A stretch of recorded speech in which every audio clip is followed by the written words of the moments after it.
Welcome back to another video. Sit back, relax, enjoy the show. MeiaSoQuick with the uploads. Intro's over. Subscribe before you go. Welcome back, it's MeiaSoQuick, and in today's video I'm doing some 90s theme press-on nails. So I'm using these McCart clear tips that I always use, full cover press-ons, and for today's inspiration I am going to be doing some of those jazz solo cups. If you're around in the 90s, you definitely seen that pattern 15,000 times everywhere. Okay, so I'm starting off by just buffing the nail and taking away all the shine that way, so it'll be a nice base for my gel polish to adhere to. So you just want to go ahead and buff away all that shine, and that'll allow it to be able to stick better. Once you've gone ahead and buffed the nail, you can go ahead and file just the top off, you know where that little plastic bit hangs off. So I just file that straight, and you want to make sure you look at it because sometimes your angle can be off. So once you got that, you want to go and get all of that dust away, because other than that it's going to be picked up in the polish. So you can go ahead and brush all that dust off, and if you have an alcohol wipe, feel free to go ahead and wipe the nail clean with the alcohol wipe. Now that the surface is ready, I'm going to go in with this Beetles base gel that you guys know I use all the time, and I'm just going to go ahead and apply a thin coat of that on the nails. And actually all of the nails that I'm doing, I'm going to do the same step. So you want to go ahead and apply a thin coat of that, and make sure that you also, cap the tip of the nail. And then I'm going to go in and put that under the lamp for a good 2 minutes, since I'm using an actual UV lamp.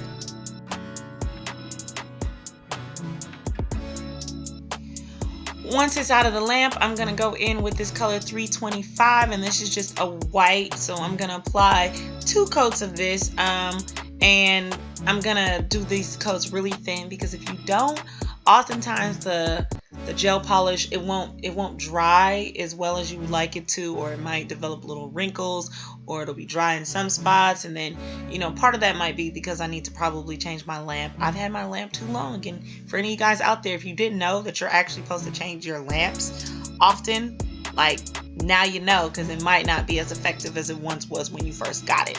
Alright, so that is what I'm just doing here. I'm just going to go ahead and apply that white, and I'm going to put it under the lamp, and then I'm going to take it out, do another coat, and then I'll be back.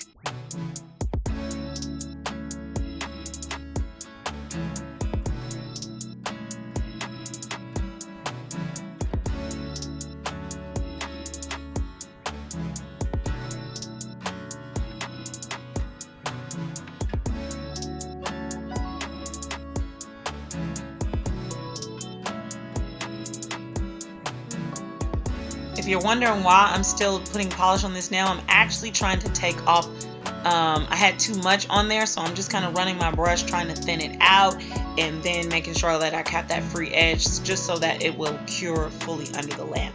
So once it's been fully cured, this is what my nail is looking like. And then I'm just going to go ahead and take some wax paper, or sometimes I even use the backing of my nail forms, and I'll use that paper because that one works great. But here I'm just going to be putting a couple of dots of, as you can see, this like sky bluish tealish color that was like perfect, so I didn't even have to mix a color, and you can see the number right there on the screen. I can't.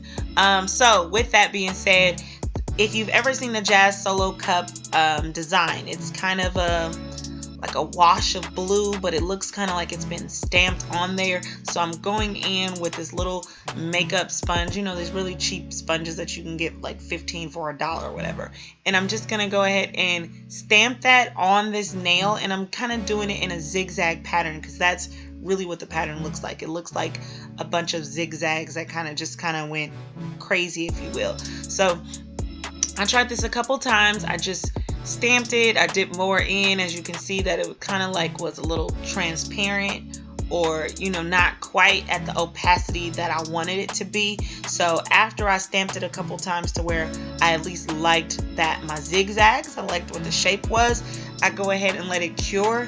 And once it's come out from curing, I just repeated the same step again, stamping over the same places just to build up its opacity.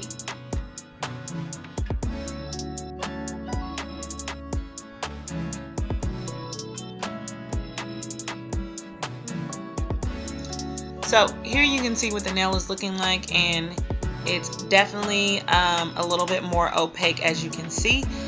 So now what I'm going to do is, as I said, I'm going to go ahead and do the same step, and I'm going right back over it. It doesn't have to be super perfect, but I really want to make sure that I am, you know, staying in those same zigzags. Other than that, the whole pattern will be thrown off. So as you can see, if you don't have a sponge that comes to like this little wedge, you can always cut off, you know, the edge of one of those makeup sponges and do it that way. I'm pretty sure you could probably even try to do these things with, I don't know, a Q-tip, something. I'm not really sure, but this just worked for me. And so there, as you can see, the opacity is a lot fuller than what it was with just one coat. So I let that go ahead and cure. And once it's out from the lamp, I'm ready to do some of the detailing work. So with that, I'm taking this 620, which just is like a kind of a dark royal purple, but it comes off a little bit transparent, just so you know. So I put that, just a little dab of that, and I'm gonna go in with a very fine detailer brush. Actually, I used kind of like a flat edge because I really wasn't sure what I wanted to do with this. So I started off with this kind of thin tapered brush, and I'm just gonna try to do an actual zigzag line with the purple in between where I've stamped on this blue.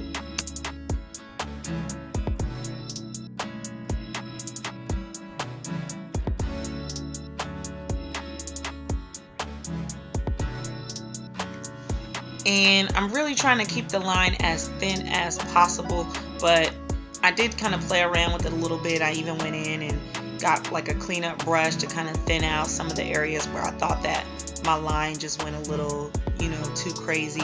The first go around, while it was still wet, I kind of just tried to dab the edges because the line, even in the pattern, also kind of looks like it's been stamped on there, but I just didn't have faith in myself to try to just do it freehand with the makeup sponge. So that's why you see me going back over those same lines with the sponge to kind of like, I don't know, to try to give it that effect, so it doesn't look super harsh. And then I just go back in and like redo any parts that kind of got smudged off just a little bit too much.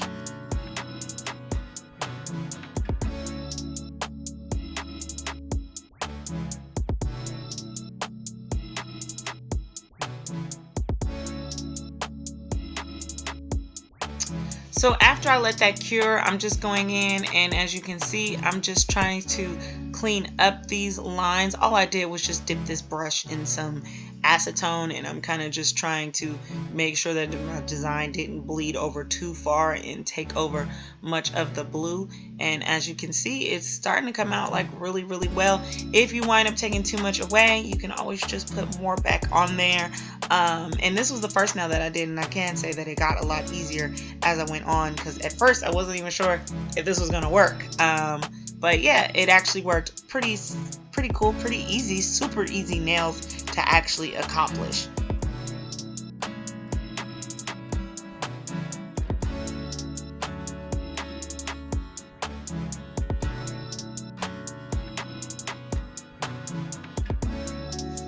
So here's the finished result of what the nail looks like, and you can actually keep it like this and decide to go, you know, with whatever your top coat is going to be. If you wanted to do shiny, or if you want to actually do matte. I decided that I actually wanted to go ahead and first I did a top coat in shiny, and then I was like, I don't know about that. So I wind up doing two sets. I'm telling you off top, I did two sets. I did one set that was shiny, and I did one set that was matte, until I realized like I really do like it matte. But don't quote me on that.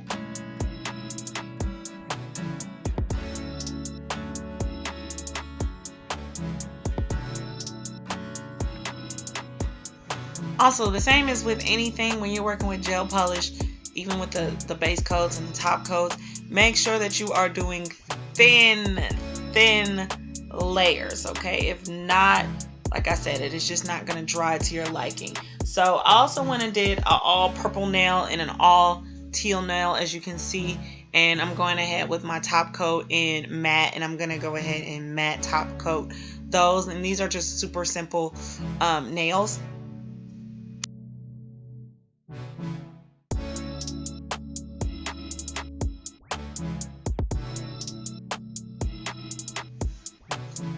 And once I've got those coats on there for the top coat, I go ahead and let that cure again under my UV light for 2 minutes until it's fully cured. And finally, you could leave it like that with just, you know, the purple and then the teal on its own singular nail. But I did decide that I wanted to go ahead and jazz up this purple nail, and I wanted to kind of bling it out, okay? So once the purple nail was fully cured, I decided to go in and add some bling. So to do that, to get a really good seal, I used to just try to use like top coat or my base gel, and then I realized like it doesn't really stick as well. So if you honestly have like, it's kind of almost the same material as you would do like a builder gel, like that really works because it hardens. I've just used this rhinestone glue gel, and honestly I think it's just kind of like a builder gel. Like if anyone's ever done gel nails, you can honestly just use that to set your stones, especially if they're heavy stones. So here I am just taking like a little dollop, and I'm gonna place that in the center of the nail, and then just put on my heavy stones on it. Okay, it is a little sticky, so you want to make sure that you don't cure it before you put the stone on, right? Like you can cure it after you put certain stones on, like you don't have to do the whole nail, because I don't even trust myself. Sometimes I get to a point and then I start bumping things and things move. So sometimes I'll do this in steps where I'll put something down that I really like and I'll put the stone on there and then I'll cure it. And then once it comes back out, I'll continue on adding more stones with some more gel and then curing it as I go step by step. So it's just kind of up to you and whatever you feel like. If I'm just doing like an all bling nail, I wouldn't need to do that. I could just put the gel all over the nail and then just clearly put all the rhinestones on it. But when you're kind of like creating little designs and you're not really sure where it's going or how much you're going to do, I would advise, you know, just do it step by step, cure it as you go, just so you don't get things messed up or the placement knocked off. So as you can see, once again, I'm just sticking that my bigger jewel just right in the middle, and I'm gonna go ahead and let that cure.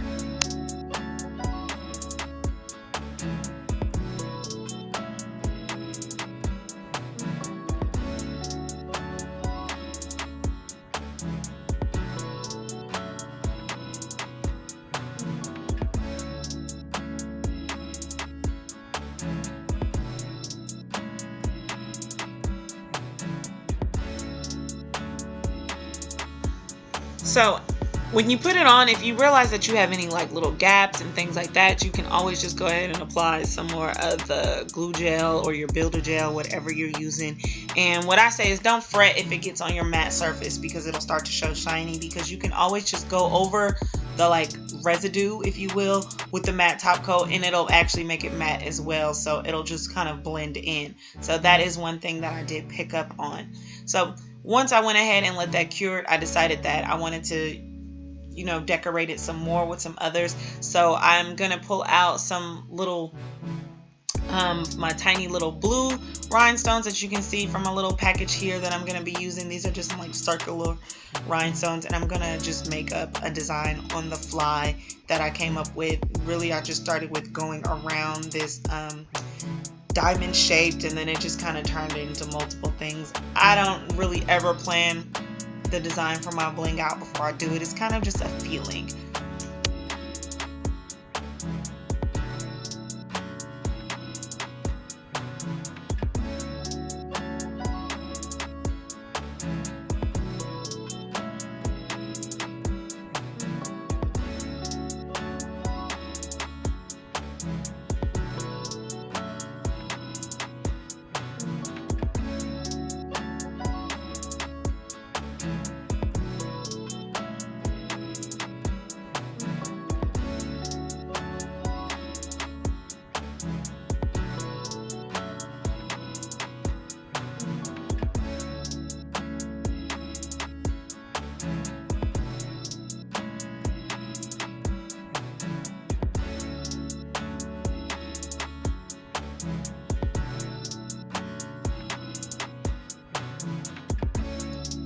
This is definitely the most tedious process, I think, of everything, but it's where I feel like I can get like really creative, and it's honestly really relaxing because unlike polish where like, oh crap, you got to take it back off and redo the whole thing or whatever, like with these you can, the gel is really forgiving. It's not going to dry until you decide to cure it. So as you can see, I even have these like mini like blue caviar beads, if you will, and I just decided to kind of like dump it in there, and then I did rhinestones all the way around. Like I said, I have no idea what it was going to come into, and this is kind of what it came into, just a relaxing thing. And altogether, I think it blended in well with the set. So when I first looked at it, I was like, I love this nail, but then does it really scream the 90s, or did I take it away by adding this bling nail? So I did like it, but I was like, you know what, let me just make something also a little bit more simplified for a full set. As I told you, I can't really make up my mind on what I'm gonna do, shiny, matte, not, whatever. So after this, I decided that I'm gonna go in and I'm just gonna do some solid teal nails to go in with the set. So all I did was just, same thing. You start off, you buff away the shine, you lay your base gel down, and then I got my teal polish that I used on my other nails, and I just did 2 coats of that, and then I let it cure, and then I applied the matte top coat again, and I let that fully cure, and then that was just it for the nail. And I think that it honestly fits the set probably a little bit better.